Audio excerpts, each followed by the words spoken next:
कोई ना जानी, विधि हुन नारी चरित गति जानी। विधि हुन नारी चरित गति जानी। देखिए कुछ होने वाला है। धीरे धीरे समय चलता गया, प्रवाह में काल चक्र चलता है, रुकता नहीं है। जिस प्रकार काल चक्र चलता है, हम आप पूरा जीवन व्यतीत कर देते हो, कहते हैं भाई थोड़े दिन भय। जैसे फूटे घड़े में पानी भर दो, एक एक बूंद टपकता रहे, पूरा घड़ा खाली हो जाता है। ऐसे पूरी जिंदगी गुजर जाती, एक एक घड़ा बूंद टपकते टपकते, और पूरा जीवन एकदम समाप्त हो जाता। घुसमा जी को एक पुत्र का जन्म हुआ। सुदेहा फूले नहीं समाई। सुदेहा बड़ी प्रसन्न है, हमने पुत्र के लिए ही तो ये किया। बड़ी प्रसन्न है, पुत्र को लिए लिए घूमती है। घुसमा से ज्यादा प्यार करती है सुदेहा। सब लोग कहते वाह सुदेहा बेचारी बड़ी अच्छी ब्राह्मणी है। भगवान ने सुन ली उसकी, और वो भी अपने पुत्र का बड़ा लाड़ प्यार करने लगी, सगे पुत्र जैसा, कोई अंतर नहीं। वास्तव में गरुड़ पुराण में कहा है, अगर एक पुरुष की दो स्त्रियां हो, एक स्त्री के पुत्र हो, तो उसी पुत्र से दोनों स्त्रियां पुत्रवती हैं। दोनों स्त्रियां उसी पुत्र से पुत्रवती हैं। बड़ी प्रसन्न है, कोई अंतर नहीं, रात दिन। वो बेटा भी सुदेहा के पास रहता है। सुदेहा से के पास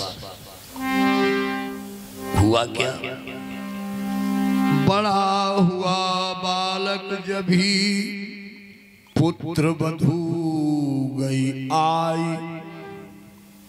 सास कौन मेरी सगी गई मर्म को पाई।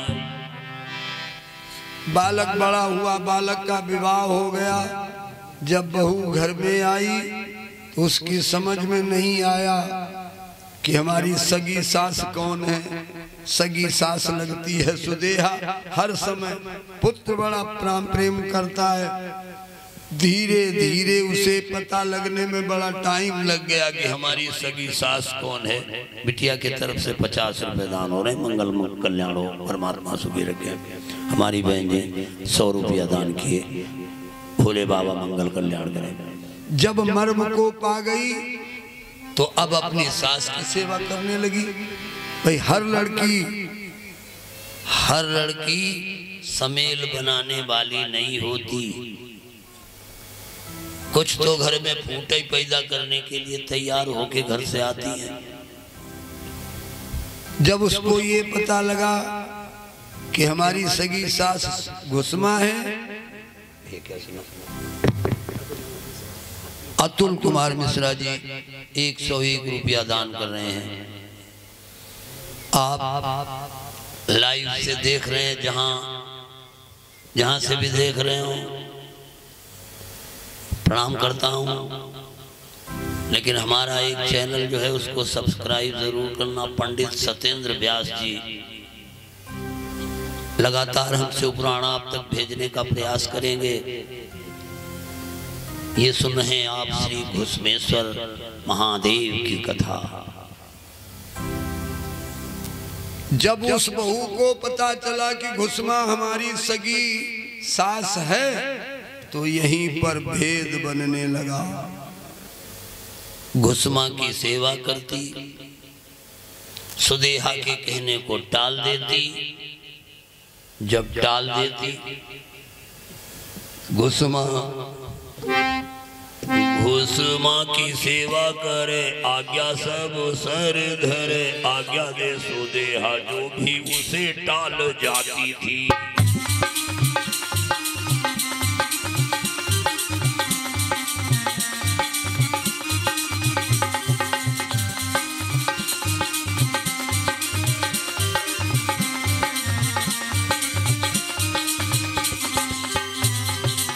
उस माँ की सेवा करे सब कुछ कार्य धारे। आज्ञा दे सुदे हाथों से वो टाल जाती थी।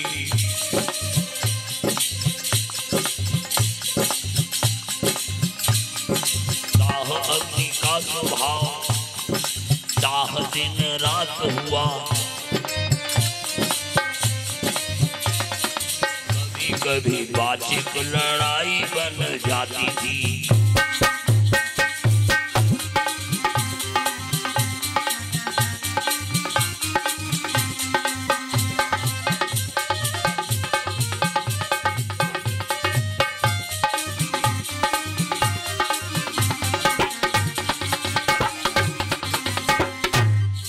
बोलिए शंकर भगवान की जय हो। आप लोग जयकारा जरूर बोल दीजिए, इतना जनसमूह बैठा है, जयकारा तो जरूर बोल दीजिए। बोलिए शंकर भगवान की। धीरे धीरे डाह पैदा हो गया। रामपूत एक जन्म से दान हो रहे हैं 101 रुपया। परमात्मा भोले बाबा व्यासा सिंह की तरफ से मंगल कामना। तो ईर्षा द्वेष पैदा हुआ। ईर्षा के बाद उसका और वृक्ष बड़ा हुआ तो दाह पैदा हो गया। दाह माने जलन, जलन पैदा हो गई। क्रोध एक आग होता है। क्रोध एक आग होता है और जिस शरीर में क्रोध उत्पन्न होता उसी को पहले जलाता भी है। अच्छा एक बात बताएं आप, जिस घर में आग लगे बहु घर पहले जल ही पड़ोसी, वही घर पहले जलेगा जिस घर में आग लग जाएगी। और क्रोधी व्यक्ति ये समझता है कि हम दूसरे की हानि कर रहे हैं। क्रोधात् भवत् सम्मोहा, सम्मोहात् स्मृति विभ्रमः, स्मृति नाश बुद्धिनाशो, स्मृति भ्रंशात् बुद्धिनाशो, बुद्धिनाशात् प्रणश्यति। क्रोधात् भवत् सम्मोहा, जब आपके अंदर क्रोध होता है, गुस्सा होता है तो बुद्धि सम्मोहित हो जाती है। और जब बुद्धि सम्मोहित हो जाती तो बुद्धि सम्मोहित हो जाती, स्मृति भ्रंशात् बुद्धिनाशो, बुद्धि नष्ट हो जाती है। और जब बुद्धि नष्ट हो गई तो बुद्धिनाशात् प्रणश्यति, बुद्धि नष्ट हो गई तो सब कुछ नष्ट हो गया। अरे है तो शरीर में बुद्धि, इसीलिए गोस्वामी जी ने विचित्र बात कही, क्या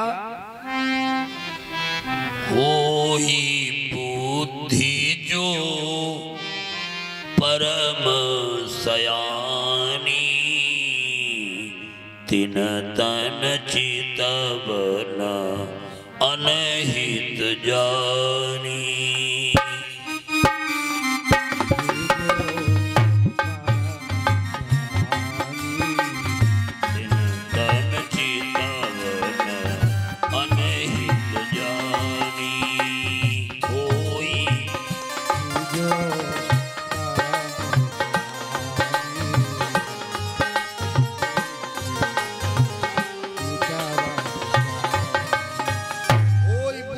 परम सयानी, बुद्धि को परम चालाक होना चाहिए।